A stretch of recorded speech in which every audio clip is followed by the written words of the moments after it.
Welcome to another Friday edition of IELTS Live, where I share my best tips for success on the IELTS exam. And I want to welcome you.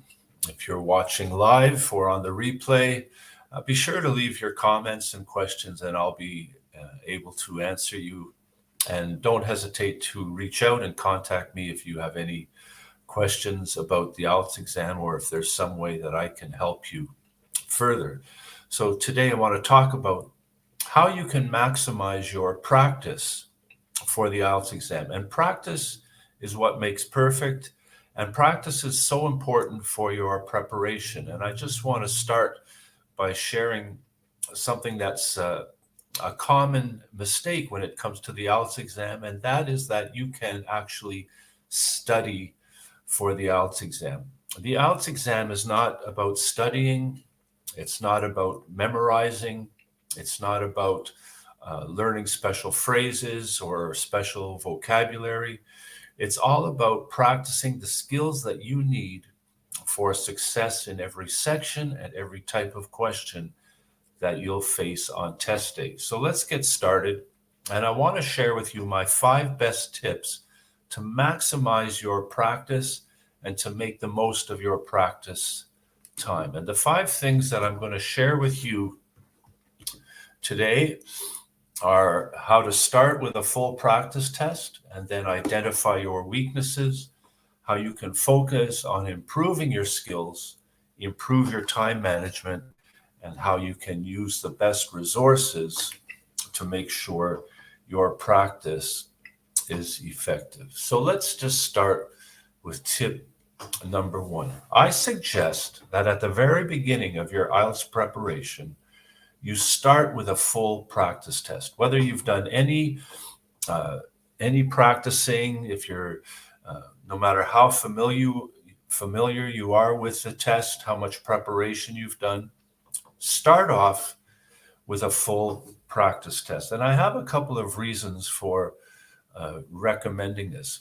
First of all, you'll see what score you get. You can see the score you get in the reading and listening sections. You can get some feedback on your writing and speaking. And this will just allow you right from the very beginning to have realistic expectations of what the IELTS exam requires. And once you know what the IELTS exam requires and you see how effective you were in answering the questions and accomplishing the tasks right at the beginning, you'll be able to set your expectations realistically. And by expectations, one of the most important things that you can decide from the beginning is how long it's going to take you to prepare for the IELTS exam. Because the biggest mistake that I see with test takers and students is that they book their test before they're ready. They book their test even before they know what's required on the IELTS exam. And usually this is because they don't know what their long-term goal is. You really need to know, if you're planning to study at university in an English-speaking country, first of all, you have to know what the requirements are. What score do you need to get into the university of your choice? So once you've decided on the country and the university and the program that you're going to be involved in, the first thing to do is to find out exactly what score you need and how long it will take you to prepare and get that score. So by taking a full practice test right at the beginning, you'll see where you are now and what it's going to take to get to where you want to be. And then once you know the score that you need compared to what you got in your full practice test, you can begin to set goals. You can set a goal for the score that you need to get.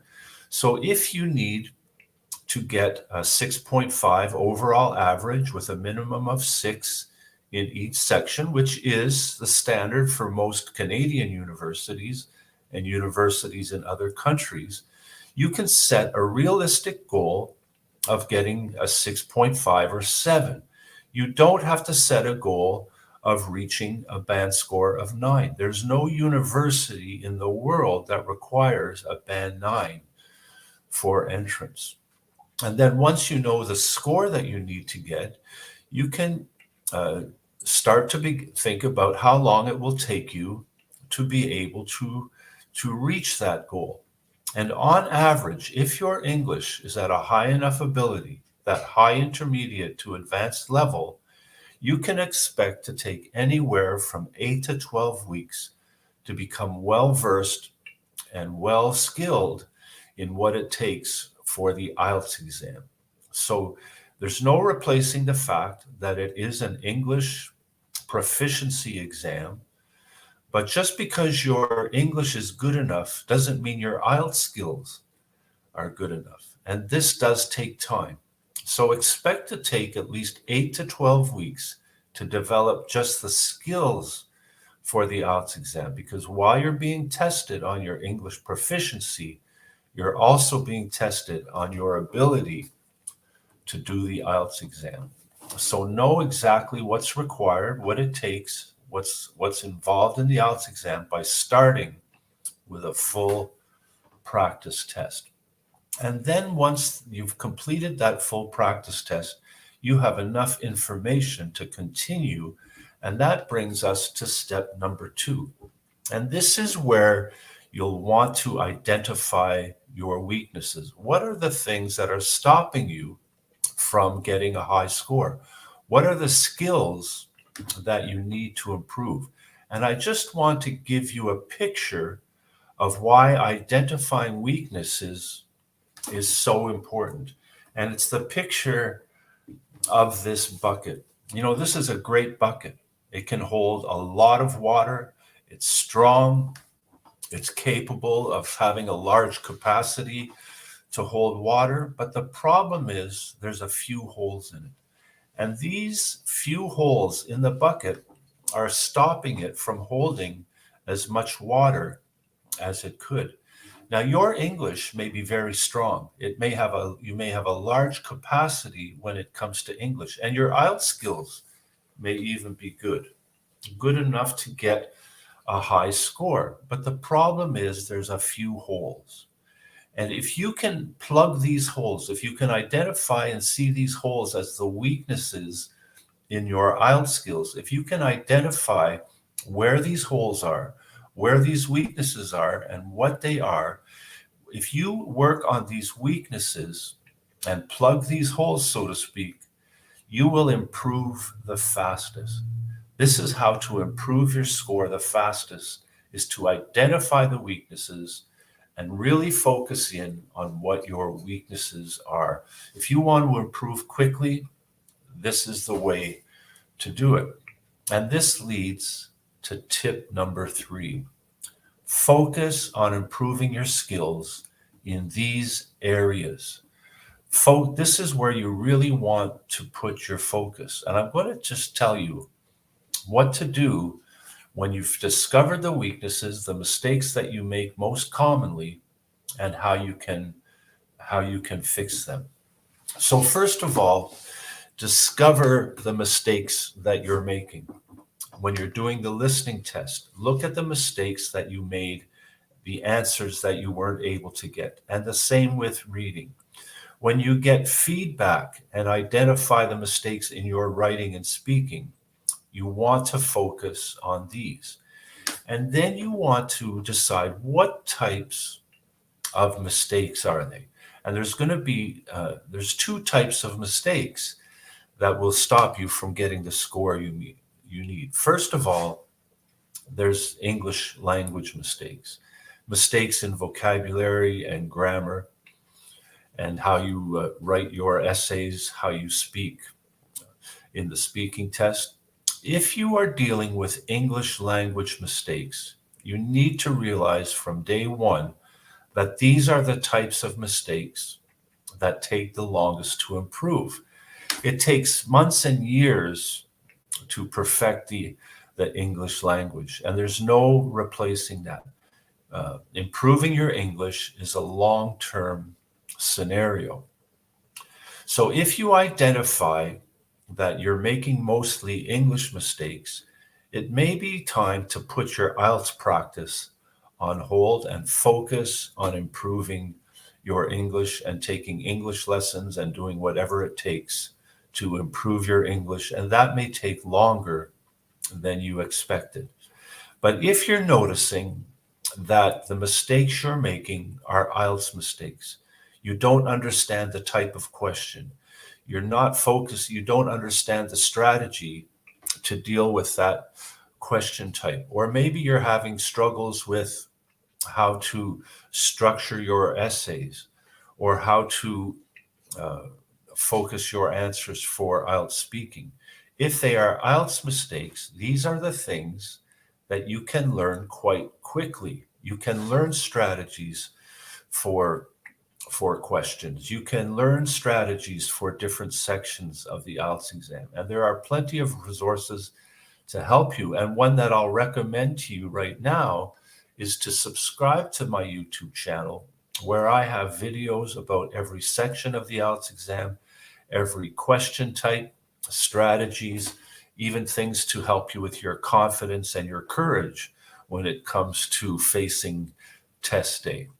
So if once you've identified the type of mistake, if it's an IELTS mistake, find the specific strategy and tips you need for that question type, and then focus on improving in that area and use the best resources. In just a couple of minutes, I'm going to share with you the best resources for making sure you know everything you need to know about the IELTS exam. They're the same resources that I use for creating all my lessons and videos that I do on a day-to-day basis with my students and on YouTube.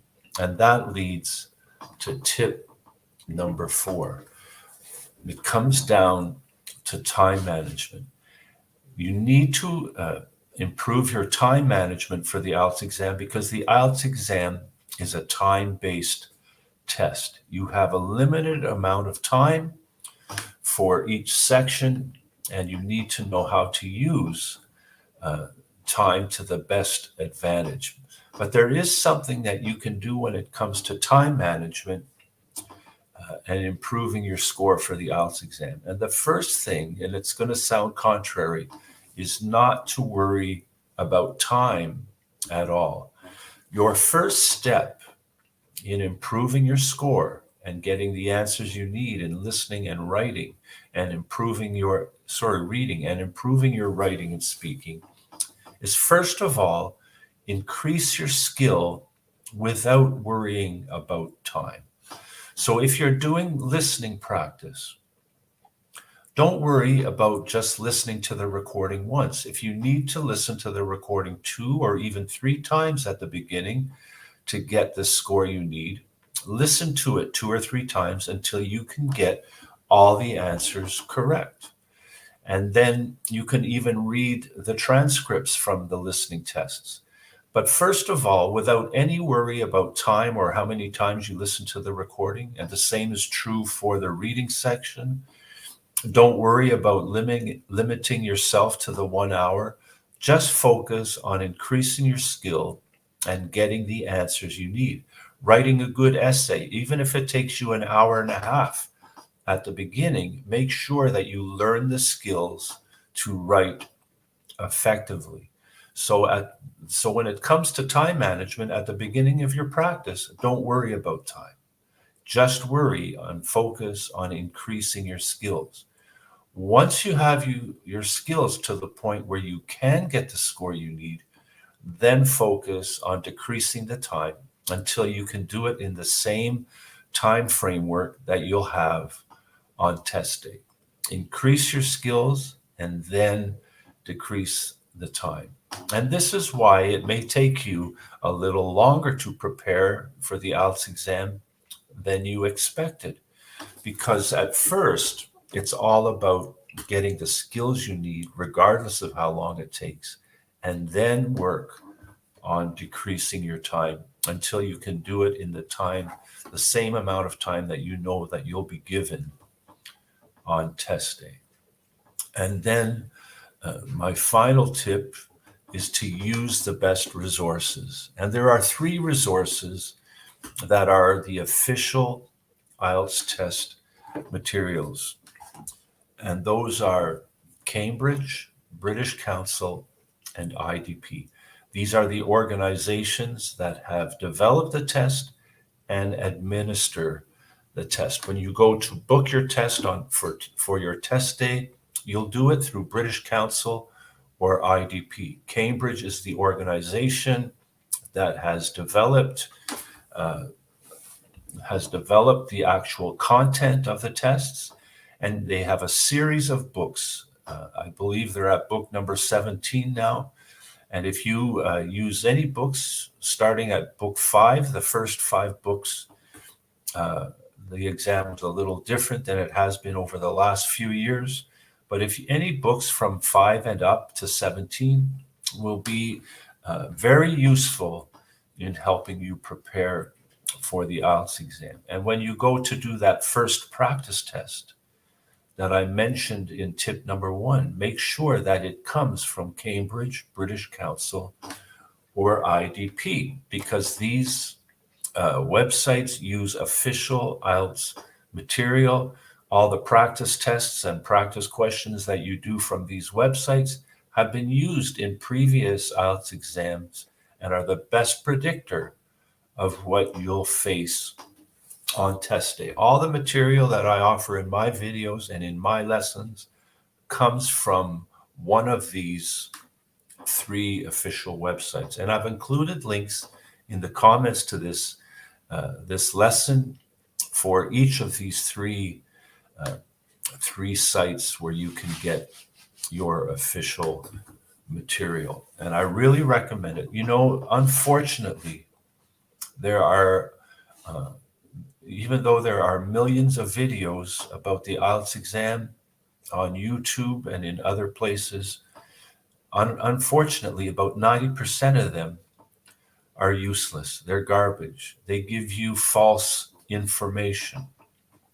And one of the, as I mentioned earlier, one of the things that I really want you to understand is that anybody, any IELTS teacher, any video, any lesson that you see that recommends that you study more than you practice is not going to help you.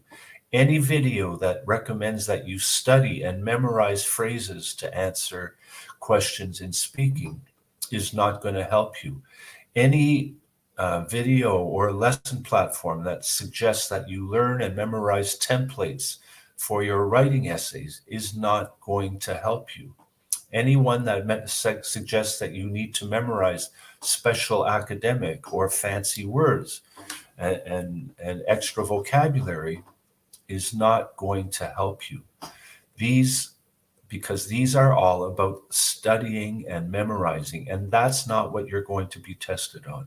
Examiners can spot these templates and memorized answers on test day, and they will know that these are not a measurement of your ability to speak everyday common English when you arrive in the country to study at university. So really avoid anything that suggests that studying is the key to the IELTS exam.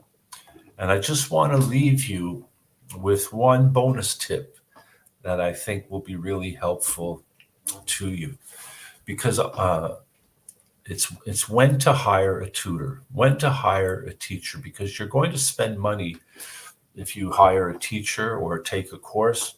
And I want to just recommend to you the best time to do this. After you've been practicing the IELTS exam, when you've discovered your weaknesses, when you've spent all the time and energy you can, and you've reached the limit of the band score that you can get on your own, this is the time to hire a tutor for those extra things you need. If you see that you've been practicing and practicing and you seem to reach your limit, but it's not quite high enough, this is where you've reached your limit and you may need the help of a teacher or tutor. But don't spend your money until you've clearly spent as much time and energy as you can on your own using these official resources. Hiring a tutor can be the best decision you make. It can be a great investment, but your tutor will be able to help you most if you have done enough practice and preparation to be able to clearly express to the tutor what you need help with. And that will also make it easier for them to help you find success on the IELTS exam. And I am here to help you if you're interested in taking lessons or taking part in one of my courses. Please contact me. If you've done the time and spent the energy and put in preparation, I'd be very interested in helping you just take it to that next level. One of the best ways that I can help you is by the free resources that I offer on my YouTube channel or following me on Facebook. But one thing I really want to recommend to you is my IELTS Preparation Checklist.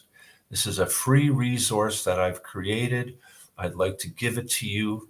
And if you'd like this free IELTS Preparation Checklist, it will tell you everything you need to know to be successful on the IELTS exam and to direct your preparation and practice so that it will be most effective and you can maximize the time and energy you spend in the coming days and weeks. The link is in the comments. It's my free IELTS preparation checklist. Be sure to get that. Be sure to subscribe to this channel. Be sure to reach out if you have any questions and comments. And I look forward to seeing you have success on your journey as you prepare for the IELTS exam.